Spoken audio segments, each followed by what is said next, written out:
Bahkan penyembahan kami sore ini pun biar Engkau yang menyempurnakan. Manusia tidak bisa memberi keluar dari dagingnya sendiri, tapi karena anugerah-Mu Engkau menyempurnakan segala sesuatunya. Petang ini jangan biarkan satu orang pun pulang tanpa diubah dan tanpa diberkati. Roh hikmat, wahyu dan pengertian yang menguasai kami, dan ubah kami sesuai dalam anugerah-Mu yang besar. Terima kasih untuk anugerah yang kami nikmati. Dan petang hari ini sampaikan pesan-Mu buat anak-anak-Mu di dalam nama Tuhan Yesus. Dan semua kita berkata amen. Berikan kemuliaan bagi Tuhan sekali lagi. Amen. Silakan duduk saudara. Petang hari ini saya minta dalam beberapa menit ini saya ingin sampaikan sesuatu yang penting untuk memberikan penjelasan secara utuh apa yang akan kita lakukan pada hari Jumat ini jam 5 sore. Saudara mungkin sebagian tidak mendengar langsung, tapi saya mau sampaikan beberapa minggu yang lalu ketika Dr. Larry Kefauver menyampaikan firman Tuhan di gereja ini. Pada kebaktian minggu pagi beliau berfirman menyampaikan akan firman Tuhan, pesan Tuhan yang disampaikan khusus buat kita. Dan Tuhan memerintahkan pada tanggal 24 September ini, pada waktu matahari terbenam atau sundown, kita diperintahkan meniup akan shofar atau sangkakala. Ini dibuat dari bukan kulit, tapi tanduk domba jantan. Dan ini yang namanya shofar, sebagian bisa panjang sekali bentuknya. Dan ini merupakan perintah Tuhan, di mana Tuhan berkata tanggal 24 pada hari raya Yom Kippur kita harus meniup akan shofar ini. Nah, saya akan memberikan penjelasan kepada saudara karena ini sangat-sangat penting, sebab apapun yang kita buat tidak akan bermakna atau berakibat kecuali kita meresponinya dengan iman. Kalau kita meresponi dengan iman, maka yang Tuhan perintahkan dan kita lakukan, akibatnya akan sangat besar dalam kehidupan kita. Perhatikan bahwa kehidupan di dalam Yesus itu tidak bisa dimengerti secara nalar sepenuhnya. Terlalu banyak yang di luar pemikiran manusia kita, di luar konsep manusia kita, di luar nalar kita, yang Dia perintahkan kita lakukan. Nah, kalau kita rendah hati melakukan yang Tuhan perintahkan dan dengan iman kita mengerjakannya, barulah kita akan menikmati hasil seperti yang Tuhan janjikan. Nah, sebelum lebih jauh kita belajar tentang apa yang Tuhan akan kerjakan buat kita, mari kita lihat sebagai dasar dalam kitab Keluaran pasal yang ke-33. Saya akan baca ayat 13 sampai dengan ayat yang ke-17 dari Keluaran pasal yang ke-33.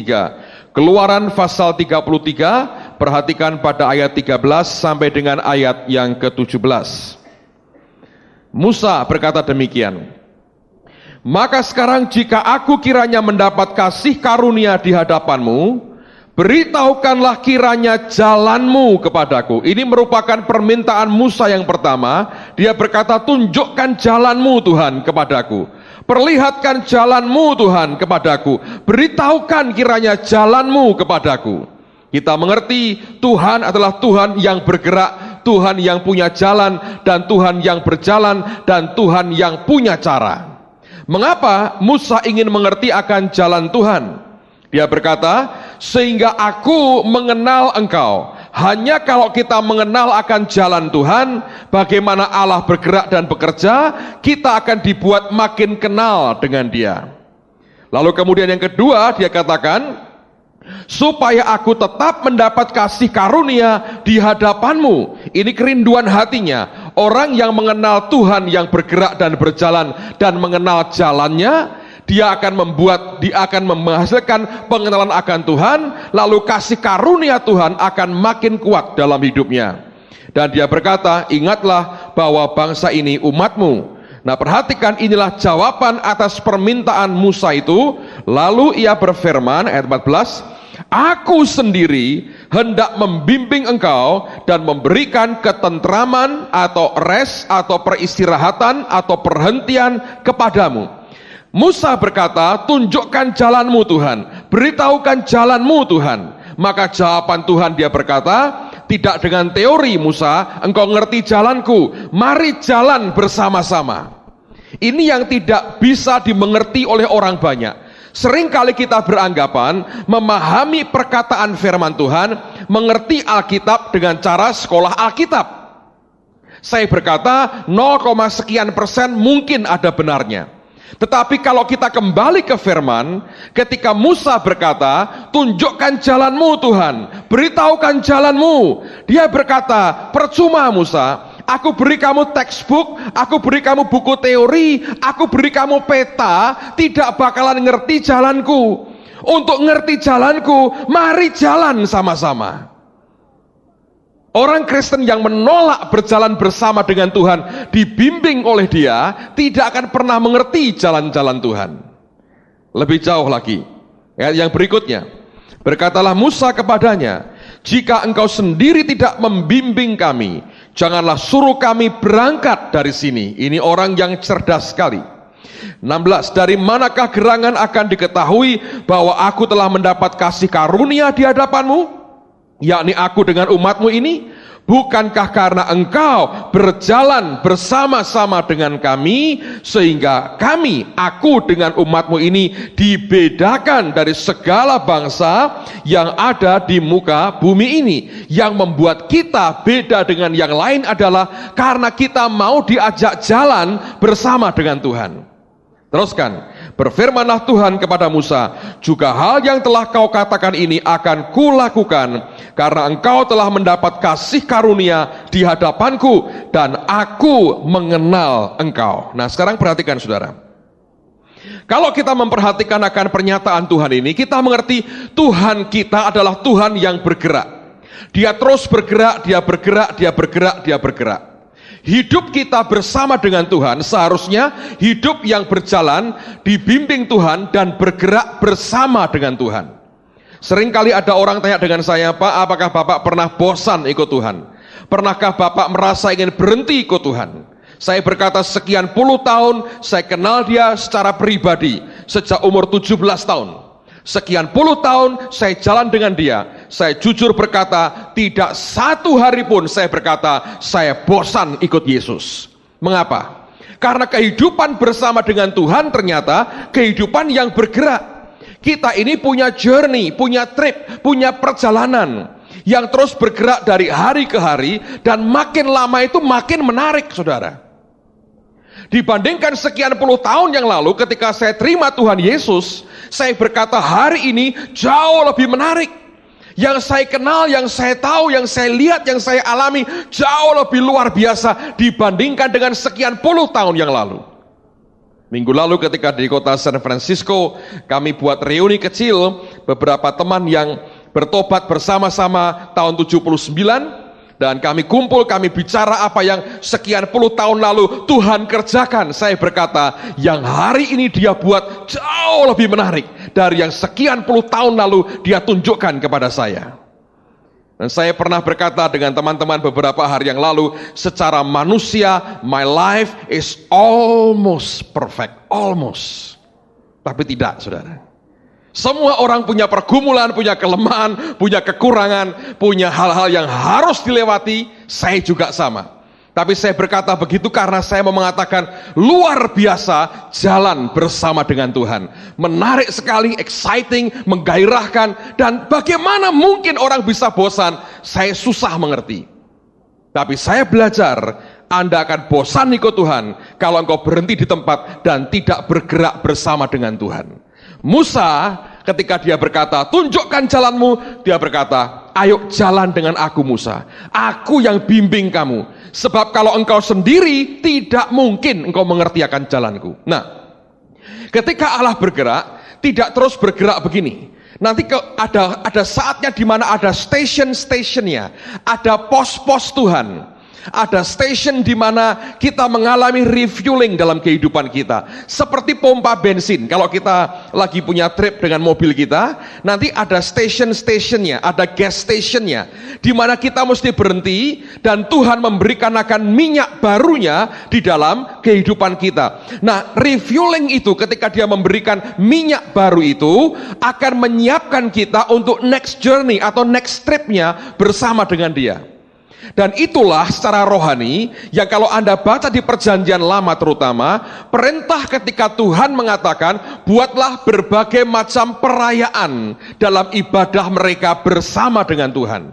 Nah, perayaan-perayaan ibadah itulah sebetulnya station-station di mana orang-orang percaya mendapatkan akan minyak baru, di refueling oleh Tuhan lagi, sehingga mereka dikuatkan untuk menuju kepada trip berikutnya atau journey berikutnya yang dia sudah siapkan di dalam kehidupan kita. Nah, di antara station yang penting, semua penting, tapi satu yang sangat penting adalah ketika mereka harus merayakan tahun Yobel. Dan yang unik adalah tahun Yobel itu juga diadakan, diselenggarakan, diperingati bersamaan dengan hari raya pendamaian yang oleh orang Israel hari ini disebut sebagai hari raya Yom Kippur. Nah, apa itu Yobel? Setiap 7 tahun sekali, tahun yang ke-7 merupakan tahun Yobel, di mana orang tidak boleh bekerja, orang menikmati rest dan perhentian sepanjang tahun. Tetapi 7 kali 7 tahun, di tahun yang ke-50 itu orang punya yang namanya Yobel besar. Dan itu Yobel yang diperingati besar-besaran, itu Yobel yang dinantikan oleh semua orang, karena disitulah pemulihan seluruh bangsa terjadi. Berapapun hutangmu hari itu lunas sekejap, saudara. Tidak ada orang bayarin, langsung lunas gitu aja. Kalau hari itu engkau budak, merdeka hari itu. Semua dipulihkan dalam sekejap, seluruh bangsa makmur bersama-sama. Mereka menikmati akan pemulihan keluarga bersama-sama. Itu hari yang sukacitanya luar biasa. Itu Yobel 50 tahun sekali. Mereka menikmati yang namanya tahun Yobel. Dan itu dilakukan pada hari raya pendamaian, di mana di seluruh negeri orang meniup shofar atau sangkakala seperti ini. Nah, sekarang mari kita lihat dulu dalam Imamat pasal yang ke-25. Kitab Imamat pasal yang ke-25. Perhatikan pada ayat yang ke-9 dan ayat yang ke-10. Imamat 25 ayat yang ke-9 dan ayat yang ke-10. Alkitab berkata, lalu engkau harus memperdengarkan bunyi sangkakala di mana-mana dalam bulan yang ke-7 pada tanggal 10 bulan itu. Nah, perhatikan baik-baik, penanggalan Yahudi berbeda dengan penanggalan kita. Kita sekarang ini memakai penanggalan Masehi, atau orang pakai istilah Gregorian, penanggalan Gregorian. Nah, orang Yahudi itu punya penanggalan sendiri yang berbeda. Kalau kita setahun 365 hari, orang Yahudi 360 hari. Jadi ada selisih 5 hari dalam tiap tahun antara cara ngitung penanggalan orang Yahudi dengan yang dipakai sekarang ini. Jadi ini tanggal ini bukan berarti tanggal yang seperti kita mengerti sekarang. Tapi nanti pada bagian terakhir saya mau tunjukkan ada tanggal penanggalan mereka yang aneh sekali, yang membuat saya mengerti sekarang mengapa tahun ini banyak hamba Tuhan melihat bahwa Yom Kippur tahun ini sangat khusus dan berbeda sekali. Nanti kita lihat, oke? Kita lihat dulu dalam ayat 9, saya ulangi lagi. Lalu engkau harus memperdengarkan bunyi sangkakala di mana-mana dalam bulan yang ke-7 pada tanggal 10 bulan itu, pada hari raya pendamaian atau Yom Kippur. Kamu harus memperdengarkan bunyi sangkakala itu di mana-mana di seluruh negeri. Kamu harus menguduskan tahun yang ke-50 dan memaklumkan kebebasan di negeri itu bagi segenap penduduknya. Itu harus menjadi tahun Yobel bagimu, dan kamu harus masing-masing pulang ke tanah miliknya dan kepada kaumnya. Jadi pada tahun Yobel itu, dan dirayakan dimulai pada hari raya pendamaian atau Yom Kippur, maka shofar atau sangkakala seperti ini ditiup di seluruh negeri, menyatakan ini tahun Yobel buat kita. Nah, Sekarang saudara sekalian, apa yang terjadi? Dalam perhitungan sebetulnya, tahun ini Yom Kippur jatuh pada tanggal 24 September pada waktu matahari terbenam atau sundown. Dan kita lewat hamba Tuhan Larry Kefauver diperintahkan tanggal itu untuk meniup shofar seperti ini. Nanti kita akan jelaskan teknisnya, tapi ini yang aneh buat saya, bahwa Benny Hinn itu juga menganggap tahun ini tahun yang penting sekali, sehingga dia buat acara khusus pada hari raya Yom Kippur. Dan penekanan yang dia buat sebetulnya adalah orang diminta datang menyembah Tuhan dengan harta mereka, karena Yom Kippur itu waktu mereka memberikan korban mereka yang gila-gilaan kepada Tuhan sebagai simbol dari pengorbanan Kristus yang luar biasa. Tapi ini poinnya saudara, mengapa kita lakukan yang akan kita lakukan hari Jumat ini?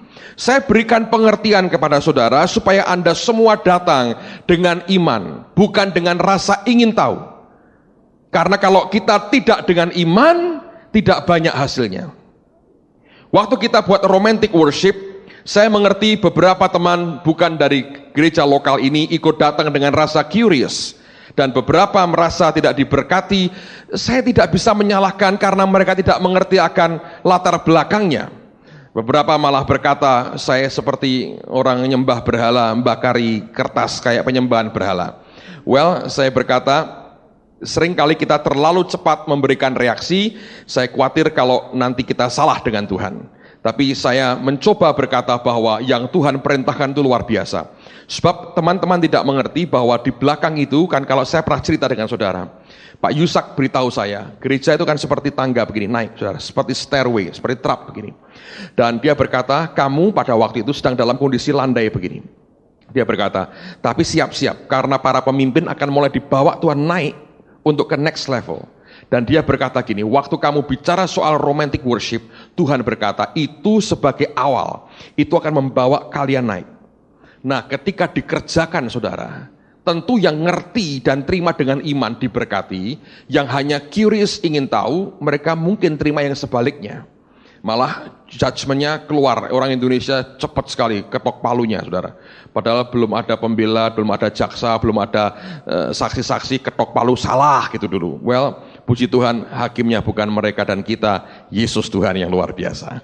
So dia berkata, itu sudah benar, dia berkata, itu benar karena kalau kamu nyembah itu akan membawa kamu naik. Dan saya perhatikan sejak kita buat romantic worship, worship di gereja ini basically berubah. Kalau Anda bisa merasakan hadirat atmosfer Tuhan berubah sekali.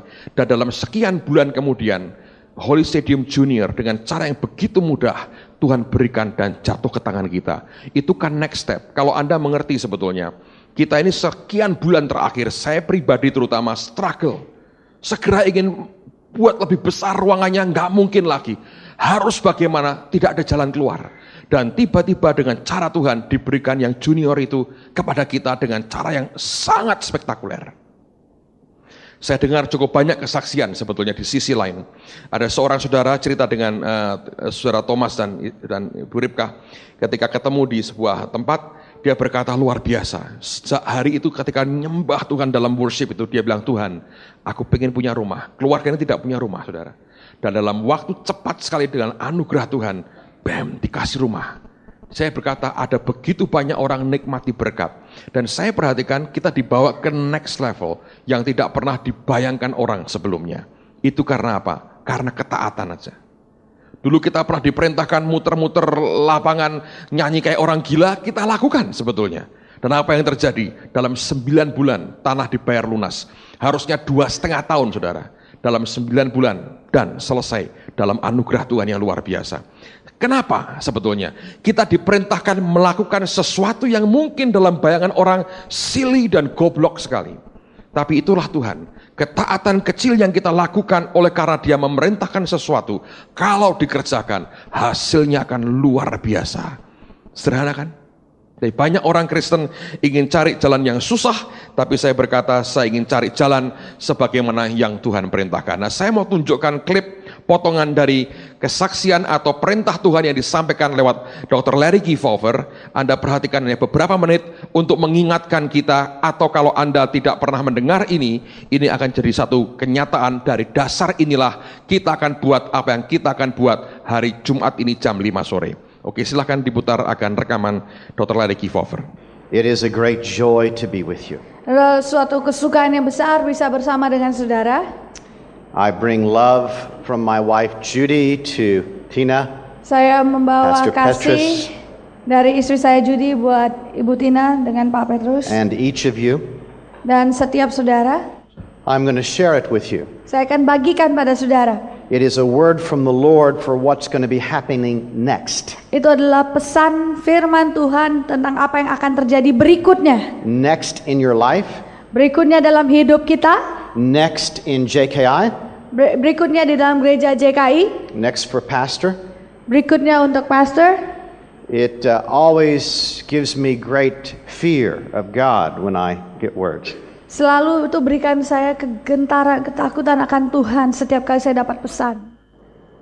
Now this is very interesting. Nah, ini sangat menarik sekali. I have never seen this. This is not my own understanding. Saya belum pernah lihat ini bukan pengertian saya sendiri. So I asked the Lord, what is the meaning of this year of God's favor? Jadi saya tanya pada Tuhan, apa itu namanya tahun rahmat Tuhan? He reminded me that everything that is spoken of here refers to the year of Jubilee. Dia mengingatkan saya bahwa semua yang disebut tentang tahun ini adalah tahun Yobel. In Leviticus chapter 25, Di dalam Imamat 5, verse 9, it says this. Imamat 5 ayat 9 katakan ini. Everyone in Israel knew that the year of God's favor was the year of Jubilee. Dikatakan bahwa semua Israel tahu bahwa tahun rahmat Tuhan adalah tahun Yobel. It is the year when debts are canceled. Itu adalah tahun di mana hutang-hutang dibatalkan, It is diselesaikan. the year of freedom and liberty for the people of God as well as each individual.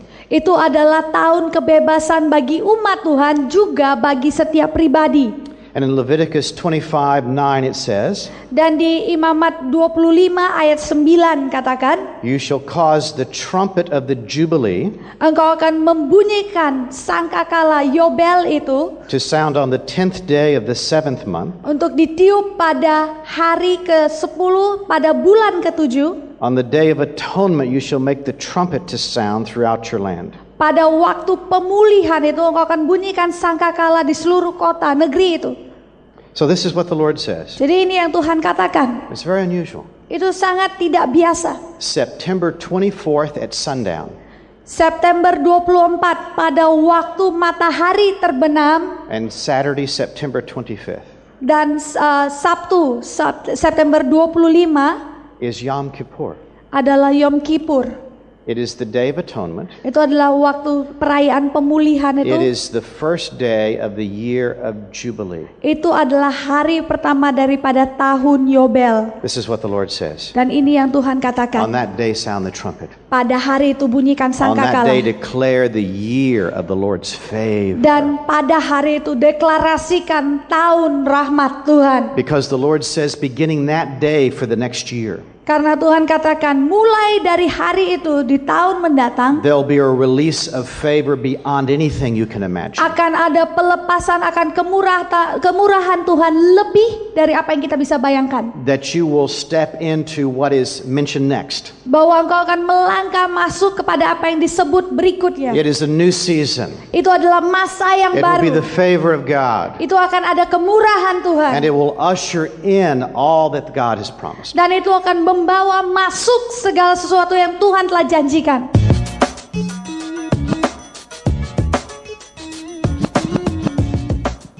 Alright.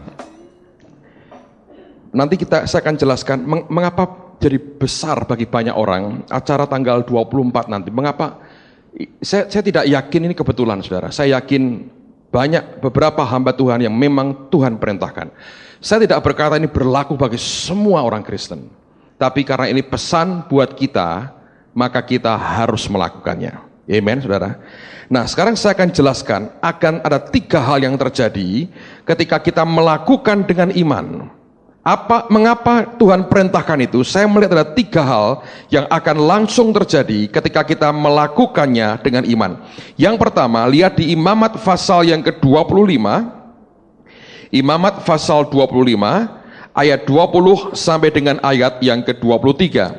Imamat pasal yang ke-25 ayat 20 sampai dengan ayat yang ke-22. Alkitab berkata, apabila kamu bertanya, apakah yang akan kami makan dalam tahun yang ke-7? Bukankah kami tidak boleh menabur dan tidak boleh mengumpulkan hasil tanah kami? Jadi begini, tahun ke-7, tahun Yobel itu orang tidak boleh kerja. Lalu mereka bertanya, kalau kami tidak boleh kerja, kami makan apa? Nah, ini tidak berarti bahwa mulai hari ini tidak usah kerja atau keluar kerja semua, bukan. Tapi Tuhan mengajar kita, hidup bukan bergantung kepada pekerjaan kita, tapi hidup bergantung kepada berkat dan anugerah Tuhan dalam hidup kita. Ini beda loh saudara. Di mana Pak bedanya? Sederhana. Kalau engkau kerja di sebuah perusahaan misalnya, gajimu sebulan 1 juta. Kalau engkau hidup dari gaji, dari pekerjaanmu, maka sebulan engkau terima 1 juta. Itu titik saudara. Tapi kalau engkau hidup dari anugerah Tuhan, maka ada begitu banyak sumber berkat lain yang tidak terduga, yang mendadak akan Tuhan bisa berikan dalam hidupmu. Walaupun engkau kerjanya seperti biasa, tapi kemurahannya diberikan itu di luar yang engkau harapkan. Nah mereka bertanya, kami nggak boleh kerja, kami makan apa? Ayat yang berikutnya, ayat yang ke-21. Maka aku Tuhan akan memerintahkan berkatku kepadamu dalam tahun yang ke-6 supaya diberinya hasil untuk 3 tahun. Luar biasa. Dia berkata begini, kamu kerja normal tahun ke-6 itu, hasil 3 tahun kamu ambil sekaligus. Dia nggak berkata 3 kali lipat. Hasil 3 tahun. Nah 3 tahun setahun itu berapa kali panen nggak jelas. Yang jelas dia berkata, kamu nggak usah kerja tahun ke-7, tapi tahun ke-6 aku beri kamu hasil untuk 3 tahun. Teruskan lagi ayat berikutnya. Dalam tahun yang ke-8 kamu akan menabur, tapi kamu akan makan dari hasil yang lama sampai kepada tahun yang ke-9. Sampai masuk hasilnya, kamu akan memakan yang lama. Jadi hasil baru sudah masuk, yang lama ini belum habis. Itu cadangan Tuhan buat kita. Nah, ini yang saya percaya saudara, karena Alkitab yang berkata, pada waktu kita melakukan itu dan kita lakukan dengan iman, maka hal yang pertama yang langsung akan dirasakan adalah kelimpahan dari Tuhan akan Dia berikan di tengah-tengah kita. Saya berkata begini seringkali, orang berkata, Pak, mengapa selalu berkaitan dengan kelimpahan? Mengapa mesti ngomong berkat? Nanti orang mata duitan. Yang salah itu mata duitannya, bukan duitnya. Lihat bahwa ada perempuan cantik itu disyukuri daripada diciptakan jelek. Yang salah itu matamu itu loh, yang lihat jelalatan itu.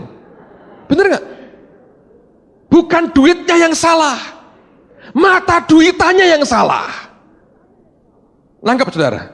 Bukan perempuan cantiknya yang keliru, sehingga mari kita kayak zaman komunis itu, tidak boleh lipstick, pokoknya diketok krek kuncir 2 begini. Yang laki poni semua. Bukan begitu caranya. Anda tahu di Amerika itu ada satu kelompok masyarakat yang mengisolasi diri. Dan kelompok ini mengaku dirinya Kristen. Namanya kelompok Amish. Mereka tidak mau listrik, tidak mau televisi, tidak mau dunia. Tapi beberapa munafik, telepon tidak mau. Di ladang mereka, di rumah mereka nggak ada telepon, tapi di ladang tetangganya mereka membangun gardu untuk telepon mereka. Tapi di rumah listrik kagak ada, televisi nggak ada apa-apa. Mobil tidak mau. Kalau pergi jauh, sewa mobilnya orang lain. Mereka hidup kalau kebaktian, laki sendiri, perempuan sendiri. Mereka berkata, kami mau hidup, ini kekudusan. Tapi saya beritahu saudara, di tempat daerah Pastor Harold Gingrich tinggal, saya pernah berkali-kali ke sana. Jadi saya mau beritahu ya, orang itu berzina, itu bukan yang di luar, tapi yang di dalam ini loh saudara. Karena kenajisan di dalam kita. Buat orang yang najis, semua najis. Itu kalau hari Sabtu, orang-orang itu, anak-anak mudanya, mereka naik kereta, dokar, ngerti dokar, naik dokar rame-rame. Terus setiap kali mereka jalan gitu ya,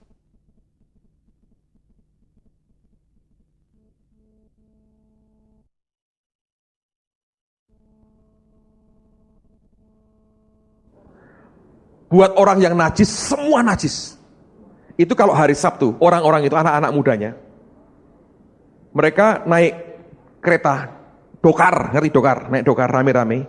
Terus setiap kali mereka jalan gitu ya, nanti yang laki lompat ke rumah si perempuan itu, ke rumah-rumah ceweknya, masuk aja, cek, tanpa permisi, langsung masuk kamar pacarnya, tidur seks di situ. Minggu pagi keluar ke gereja, duduknya pisah.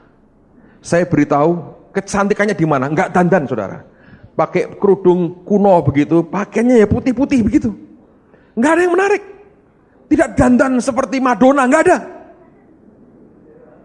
Tetap mata dan hawa nafsu jalan. Setiap kali kita bicara soal berkat, bukan kekayaan dan duitnya yang salah, mata duitannya yang perlu diberesi sebetulnya.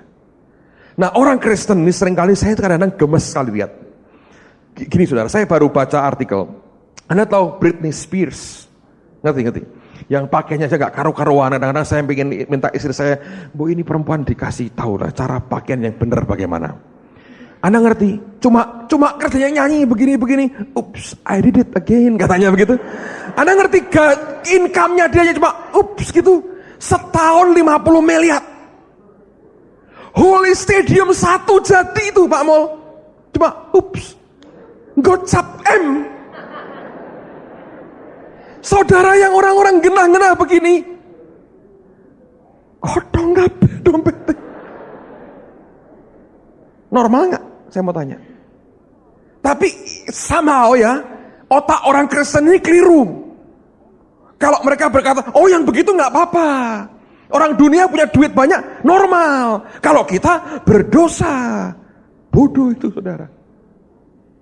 Dan saya beritahu di dunia ini, duit itu bergentayangan gak karu-karuan. Serius. Bingung, duit ini lagi bingung. Dan jatuh ke tangan orang yang bingung. Saya baru diberitahu seorang teman. Ini dia pegang satu produk mobil ya. Dia berkata, mobilnya tuh gambarnya belum muncul, baru dengar bahwa ini akan mengeluarkan mobil baru. Itu orang sudah ribuan inden mau ambil mobil itu. Sepanjang tahun ini kalau Anda mau beli itu produk, sudah nggak ada. Tunggu tahun depan. Bayangin. Pak mau cerita waktu lalu di Jakarta ada pameran mobil saudara. Anda tahu omset penjualan mobil itu hampir 1 triliun. Bayangin. Gubernur Sutioso aja belum sempat bangun jalan lagi saudara. Itu mobil-mobil mewah build up import diborong orang. Dalam hanya beberapa hari omsetnya hampir 1 triliun saudara. Di Republik Indonesia yang besok mau pemilu saudara. Bukan di tempat lain, Republik Indonesia. 1 triliun orang belanjakan untuk mobil. Ayo. Dan saya percaya sebagian besar itu orang dunia yang punya. Tapi kalau diajari firman ekonomi Alkitabiah, orang Kristen berkata, oh saya tidak, oh itu najis. Saya bilang itu bodoh mas. Orang dunia sikat semua itu. Amen. Beberapa tahun lalu saya tahu ada satu hamba Tuhan debat kecil dengan Pak Ardian. Begitu John Awan sini datang, beliau berkata, wah ini breakthrough buat aku, pelajaran baru nih buat kami. Yang satu teman ini di depan saya berkata, dia berkata, nggak benar itu. Masa semua orang Kristen harus diberkati dan kaya? Miskin juga nggak apa-apa, itu rohani Alkitabiah. Dan dia berkata terus terang, lebih baik Lazarus yang miskin mati ke surga daripada orang kaya masuk neraka. Dia hanya lupa Lazarus miskin masuk surga dipangku oleh Abraham yang kaya di surga loh. Ya toh? Kenapa kok bukan Abraham dipangku? Kabotan saudara. Ini kan miskin, nggak punya tenaga. Mangku Abraham berbobot, remuk semua tulangnya. Saya gemes dengar gitu. Saya berkata gini, saya bilang, gini aja, masing-masing jadi menurut imanmu. Pak Ardian mau diberkati kayak kelimpahan, limpahlah. Mau melarat, melaratlah, saya berkata. Anak nggak mau diberkati, melaratlah. Tapi yang keren, mati ngadeg dilakoni, saudara. Iya dong.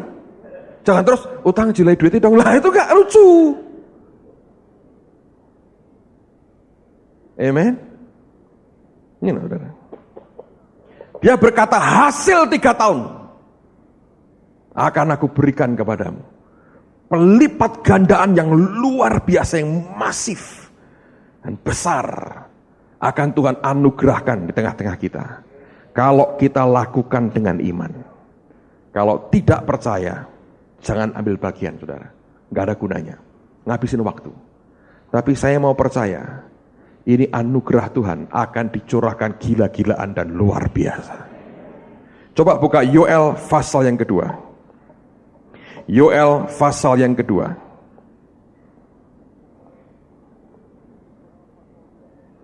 Yoel pasal 2. Lihat pada ayat yang ke-15 dulu. Yoel 2 pasal Yoel 2 ayat 15. Alkitab berkata, tiuplah sangkakala di Sion. Adakanlah puasa yang kudus, maklumkanlah perkumpulan raya. Kita lompat beberapa ayat. Ayat 19, saya akan lompat beberapa ayat. Alkitab berkata, Tuhan menjawab katanya kepada umatnya, sesungguhnya aku akan mengirim kepadamu gandum, anggur, dan minyak, dan kamu akan kenyang memakannya. Aku tidak akan menyerahkan kamu lagi menjadi cela di antara bangsa-bangsa. Yang datang dari utara itu akan kujauhkan daripadamu, dan akan kuusir ke suatu negeri yang kering dan tandus. Barisan mukanya ke laut timur, dan barisan belakangnya ke laut barat. Maka bau busuknya dan bau anyirnya akan naik, sebab ia telah melakukan perkara yang besar.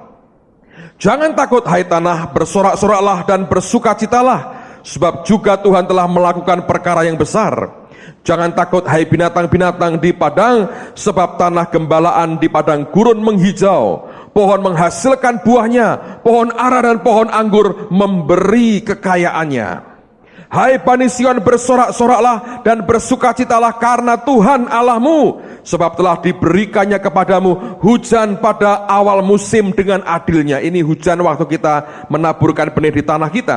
Dan diturunkannya kepadamu hujan pada awal dan hujan pada akhir musim seperti dahulu.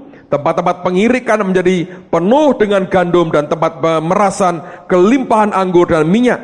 Aku akan memulihkan kepadamu, ini luar biasa ini, tahun-tahun yang hasilnya dimakan habis oleh belalang pindahan, belalang pelompat, belalang pelahap, dan belalang pengerip, tentaraku yang besar yang kukirim ke antara kamu.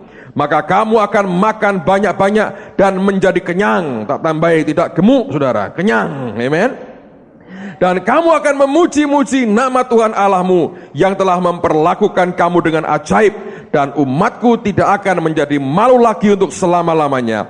Kamu akan mengetahui bahwa aku ini ada di antara orang Israel, dan bahwa aku ini Tuhan adalah Allahmu dan tidak ada yang lain. Dan umatku tidak akan menjadi malu lagi untuk selama-lamanya. Ketika shofar sangkakala ditiup, dia memberikan akan kelimpahan kepada anak-anaknya. Bukan membuat kita mata duitan, membuat kita bisa melakukan yang dia perintahkan. Dan saya percaya bumi ini akan dipenuhi dengan kemuliaan Tuhan lewat kehidupan kita. Hal kedua yang akan terjadi setelah kita lakukan dengan iman perintah Tuhan, balik ke Imamat pasal 25 lagi. Saya percaya akan terjadi pemulihan keluarga dalam kehidupan kita. Rumah tangga, keluarga akan dipulihkan. Imamat 25, perhatikan pada ayat yang ke-39 sampai 41 dan juga ayat yang ke-54. Imamat 25:39, Alkitab berkata, apabila saudaramu jatuh miskin di antaramu sehingga menyerahkan dirinya kepadamu, maka janganlah memperbudak dia. Sebagai orang upahan dan sebagai pendatang ia harus tinggal di antaramu, sampai kepada tahun Yobel ia harus bekerja padamu. Kemudian ia harus diizinkan keluar daripadamu, ia bersama-sama anak-anaknya, lalu pulang kembali kepada kaumnya, dan ia boleh pulang ke tanah milik nenek moyangnya. Akan ada pemulihan keluarga, orang-orang akan dikembalikan kepada kaumnya, dan anak-anak berkumpul dengan orang tuanya, dipulihkan jadi satu keluarga itu. Ayat 54, tapi jikalau ia tidak ditebus dengan cara demikian, maka ia harus diizinkan keluar dalam tahun Yobel. Ia bersama-sama anak-anaknya. Akan ada pemulihan keluarga yang akan terjadi. Siapa yang rindu seluruh keluarga kita diselamatkan dan lahir baru dan dipulihkan? Saya percaya akan terjadi seperti itu kalau kita melakukan dengan iman. Amen. Bagian kita tinggal kita hadir dengan iman dan terima yang Dia berikan buat kita. Saya percaya anugerahnya besar akan terjadi. Yang ketiga, yang terakhir, ini yang saya percaya akan terjadi kegerakan rohani yang luar biasa dan sekaligus tuaian jiwa-jiwa. Mari balik ke Yoel pasal yang kedua lagi. Yoel pasal 2. Lihat ayat 28, saya baca sampai dengan ayat yang ke-32.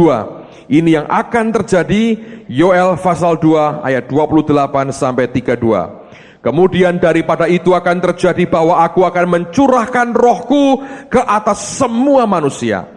Maka anak-anakmu laki-laki dan perempuan akan bernubuat, orang-orangmu yang tua akan mendapat mimpi, teruna-terunamu mendapat penglihatan, juga ke atas hamba-hambamu laki-laki dan perempuan akan kucurahkan rohku pada hari-hari itu.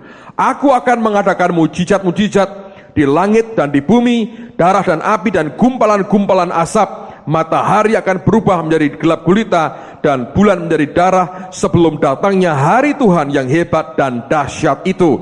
Dan barang siapa yang berseru kepada nama Tuhan akan diselamatkan. Sebab di Gunung Sion dan di Yerusalem akan ada keselamatan seperti yang telah difirmankan Tuhan, dan setiap orang yang dipanggil Tuhan akan termasuk orang-orang yang terlepas. Saya percaya kita melihat kegerakan roh Tuhan dan tuaian jiwa-jiwa. Orang-orang akan diselamatkan dalam kasih sayang Tuhan yang luar biasa. Pasal 3, Yoel yang sama. Pasal 3, ayat 11 sampai dengan ayat yang ke-14. Yoel pasal 3, lihat ayat 11 sampai 14. Bergeraklah dan datanglah, hai segala bangsa dari segenap penjuru, dan berkumpullah ke sana. Bawalah turun ya Tuhan pahlawan-pahlawanmu. Baiklah bangsa-bangsa bergerak dan maju ke lembah Yosafat, sebab di sana aku akan duduk untuk menghakimi segala bangsa dari segenap penjuru. Ayunkanlah sabit, sebab sudah masa tuaian. Marilah, iriklah, sebab sudah penuh tempat anggur, tempat-tempat pemerasan kelimpahan, sebab banyak kejahatan mereka. Banyak orang di lembah penentuan. Ya, sudah dekat hari Tuhan di lembah penentuan. Ini bicara lagi tentang kegerakan roh, tapi juga tuaian yang luar biasa menanti kita. Akhir bulan lalu kita KKR di Kota Pati. Ada beberapa banyak kesaksian yang tidak bisa terekam dengan baik dengan alat kita karena mereka tidak cerita. Cuma belakangan kami mendengar dari teman-teman di Pati akan apa yang terjadi. Saya mau ceritakan dua hal. Ada seorang ibu yang bukan orang Kristen, dan saya mendengar ada banyak pengurus rumah-rumah ibadah mereka yang bertobat terima Tuhan dan mereka dijamah Tuhan. Dan sekarang dalam struggle, tolong doakan mereka, dikucilkan keluarga karena susah buat mereka untuk bisa menerima kenyataan di antara mereka, bahkan pengurus kelompok mereka terima Tuhan Yesus. Tapi ini yang sedang terjadi. Ada seorang ibu yang ada tumor atau kanker di rahimnya, dan ada perkataan marifat yang sempat saya katakan bahwa Tuhan akan mengoperasi Anda dengan cara Tuhan sendiri. Dan ibu itu dalam acara itu dia mengalami dioperasi Tuhan, keluar cairan nanah dan darah hitam dari tubuhnya. Dan ketika itu keluar, dengan sendirinya dia keluar. Ketika dia periksa ke dokter, dokter heran sekali, semua tumor di rahimnya gone, hilang, saudara. Siapa yang kerja? Yesus. Satu lagi terjadi, saudara. Saya dengar begini, ketika masuk kota itu ada tempat pemujaan orang-orang yang cari pertolongan dari kuasa lain. Di situ ada tempat yang dijaga oleh satpam karena itu tempat dikeramatkan orang, milik seseorang pastinya, dan ada kuasa gelap di dalamnya. Jadi mereka itu punya jimat-jimat dan keris. yang ditempelkan di tembok tanpa dipaku. Seperti magnet ditempel, nempel. Kok bisa begitu Pak? Ya karena pekerjaan kuasa gelap. Jadi barang ditempelkan di tembok itu kayak magnet, nempel, tanpa dipaku. Hari pertama KKR, yang saya dengar cerita kesaksian ini. Begitu kita mulai kebaktian, firman disampaikan, kita mulai berdoa. Orang yang jaga tempat itu cerita, itu barang itu sudah mulai goyang. Goyang. Semua barang itu, jimat, keris, tempel itu goyang. Hari kedua, waktu kita mulai melayani Tuhan, KKR dimulai. Tiba-tiba di kamar itu ada earthquake, gempa bumi. Itu semua keris barang itu rontok semua jatuh. Satpamnya kabur, saudara. Ngeri, rontok semua. Dan sejak hari itu tidak buka praktek lagi, penghuninya bubar entah kemana. Saya beritahu alam roh itu real sekali. Kami tidak mengalami, saya tidak merasa ada serangan apapun pada waktu itu. Tapi saya mau beritahu saudara, bahwa Yesus itu berkuasa dan luar biasa. Sering kali, apa yang kita buat secara fisik, cuma nyanyi, haleluya, ya kan? Orang-orang mengalami kesembuhan, diberkati, tapi di tempat lain yang tidak pernah kita tahu. Pertempuran rohaninya dahsyat dan luar biasa. Nah, yang Tuhan perintahkan kepada kita, itu sama sebetulnya. Secara fisik kita detik itu tidak melihat apapun mungkin. Kita melakukan sesuatu yang sangat singkat dan akan singkat sekali karena tepat jam 6 sundown kita harus bunyikan shofar ini. Kita lakukan dengan iman. Sekali lagi saya berkata bahwa ini berlaku bagi semua orang Kristen. Tapi Tuhan perintahkan kita untuk melakukan ini. Dan saya berkata kita mesti melakukan. Nah sekarang pertanyaan saya begini saudara. Mengapa begitu dibuat jadi istimewa oleh banyak hamba Tuhan? Tadi pagi ada seorang ibu lari kejar saya selesai kebaktian. Dia berkata, Pak, di awal tahun atau sekian bulan lalu, saya lagi berdoa. Dan Tuhan beri saya 2 ayat. Dan ketika Bapak cerita itu, dia langsung berkata gini, saya tahu ini pasti dibuat 24 September. Nah, kenapa sampai tanggal itu jadi begitu penting? Sundown, matahari terbenam 24 September. Saya mau tunjukkan ayat yang dia dapat dari Tuhan. Dan ketika saya baca, saya bilang, wow, ini luar biasa. Walaupun saya tahu penanggalannya ini tidak sama dengan pengertian kita.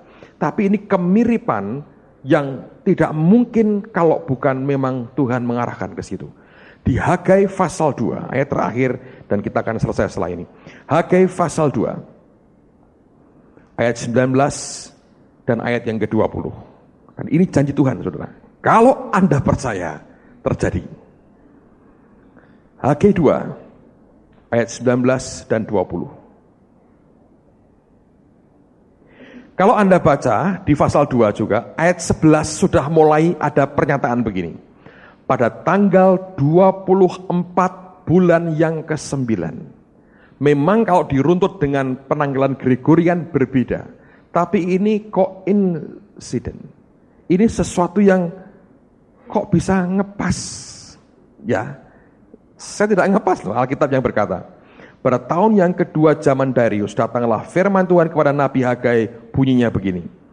Ayat 19, lihat nih, perhatikanlah mulai dari hari ini dan selanjutnya.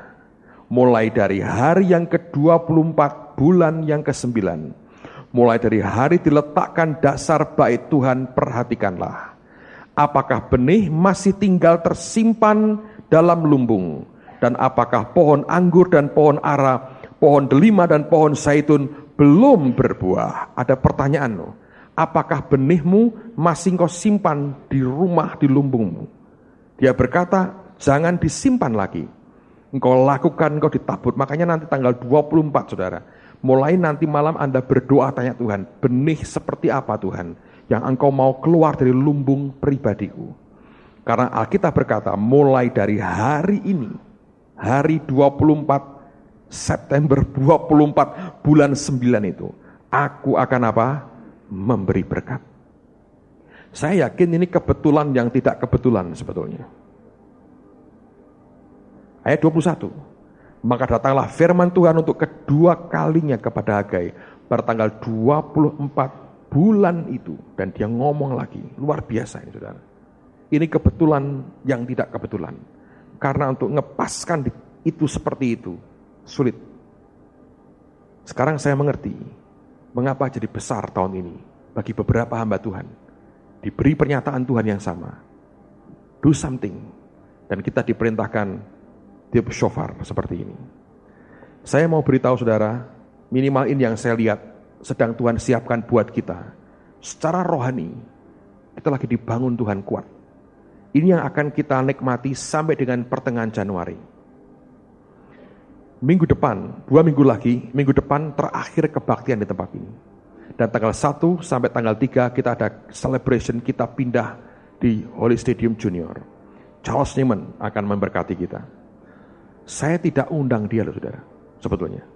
Dia yang email tanya, aku jadinya tahun 2004 khotbahnya tanggal berapa? Saya nggak undang dia loh, tanya Pak Ardian. Kita nggak menulis surat, minta. Tapi setelah itu selesai, tanggal 23 Oktober, Morris Cerullo akan khotbah di gereja kita. Itu hari Sabtu. Saya lagi membujuk kalau mau 24 sekalian minggu pagi minimal.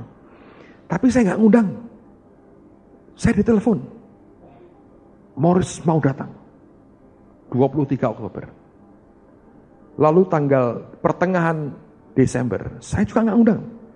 John Avancini mau datang. Saya nggak ngundang. Januari tanggal 14, Peter Youngren mau khotbah di gereja kita. Saya nggak ngundang. Datang sendiri. Mereka kontak mau datang sendiri. Saya percaya kalau orang-orang itu diperintah Tuhan, mungkin mereka juga tidak tahu apa yang terjadi di tengah-tengah kita. Tapi saya yakin ada maksud Tuhan tertentu yang luar biasa. 24 ini juga vital buat kita. Besok ada pemilu. Ini sejarah buat bangsa kita. Tanggal itu sudah diketahui pasti. Presiden kita siapa. Tapi hari itu, ini yang akan kita buat.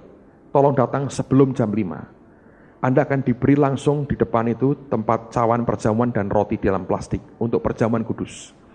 Karena ini yang kita mau buat. Kita akan nyembah Tuhan. Setelah itu, kita akan mulai berdoa, minta ampun atas dosa bangsa. Selama ini, kita ninggali begitu banyak, sekian puluh tahun merdeka ini. Sebagai bangsa, ninggali begitu banyak cacat dan dosa dan darah. Saya akan minta beberapa jemaat nanti yang di pemerintahan, sebagai pribadi, bukan wakil pemerintah secara resmi, tapi sebagai pribadi, tapi karena mereka di pemerintahan melekat di tubuh mereka. Untuk mereka naikkan doa, minta ampun, dan minta berkat buat bangsa dan buat kota ini. Dan setelah itu kita akan tutup dengan perjamuan kudus waktu itu, karena dengan tubuh dan darah Kristus, dengan pengorbanan Kristus, kita percaya dosa diampuni dan Dia memberikan pemulihan. Lalu kita akan mengucapkan kebaikan Tuhan, kita akan buat pengakuan akan kebaikan Tuhan yang luar biasa. Apa yang terbaik yang sudah Dia berikan buat kita buat pengakuan itu. Dan setelah pada waktu penyembahan, Anda akan diberi kesempatan semua kita tidak menyimpan lagi benih dalam lumbung kita, tapi yang Dia minta bawa benih kita akan berikan korban kita. Dan setelah semua dikumpulkan, kita akan nyembah Tuhan dan kita akan tunggu satu waktu. Dan waktu Tuhan perintahkan, shofar akan ditiup. Dan itu Yobel buat kita. Ini akan merupakan ibadah yang sangat padat dan singkat sekali. Karena jam 6 kita akan tiup shofar dan sebelum gelap semua akan sudah selesai dan selesai. Tapi saya mau katakan, tolong datang awal supaya Anda ikuti dari permulaan. Lakukan dengan hati yang siap. Kalau Tuhan perintahkan Anda puasa hari itu. Kalau Dia perintahkan buat puasa 3 hari, apapun masing-masing sembahyang, tanya Tuhan, apa yang Engkau mau aku lakukan Tuhan. Dan saya percaya hari itu, hari yang akan membuat kita diberkati dan masuk dalam next level dengan Tuhan. Ini perintah kita mau lakukan, kita mau kerjakan saudara. Lakukan hanya dengan iman. Keraguan disingkirkan, karena saya percaya kalau kita lakukan dengan iman, hasilnya akan luar biasa. Amen saudara. Mari angkat tangan sama-sama. Hamba sudah sampaikan apa yang jadi kehendak dan pesan-Mu Tuhan bagi anak-anak-Mu di tempat ini. Siapkan hati kami untuk kami boleh menikmati apa yang Kau sediakan buat kami. Yang Kau perintahkan sederhana Tuhan. Biar kami tidak berbantah-bantah di hati kami. Yang sederhana, yang simple ini, biar kami lakukan dan jadi dalam nama Tuhan Yesus. 24 ini akan jadi big day buat kami. Hari besar Yobel yang kau perintahkan, kami lakukan dengan iman. Dalam nama Tuhan Yesus. Amen. Sebelum Pak Ardian akan sampaikan beberapa hal penting, saya mau sampaikan 2 hal buat saudara sebagai tambahan. Perhatikan baik-baik. Ada buku bagus sekali. Love, Sex, and Relationship. Cinta, seks, dan hubungan. Dean Sherman tulis, saya sudah habiskan buku ini. Very good book. Anda dapatkan buku ini, nolong saudara banyak. Yang kedua begini, minggu depan tanggal 25, itu kebaktian youth yang terakhir di tempat ini. Dan kita buat acara panel. Bulan lalu kita buat seru sekali. Nah, bulan ini kita buat panel. Kalau Anda belum kawin, saya undang Anda hadir. Bagus sekali. Tolong bawa handphone dan dinyalakan handphonemu. Isi pulsanya. Karena engkau bisa ikut interaktif, kasih pendapat, ikut pollingnya, Anda mesti ngisi. Ya. Dan nanti akan bagus. Beberapa orang akan diundang ke depan jadi panelnya. Dan tema di Sabtu mendatang adalah Sri Kandi mencari cinta. Ada cuplikan yang mau ditunjukkan kepada saudara. Lihat sekian menit akan bagus sekali memberikan gambaran. Setelah itu Pak Ardian akan pimpin kita lebih jauh lagi. Ayo silahkan tunjukkan.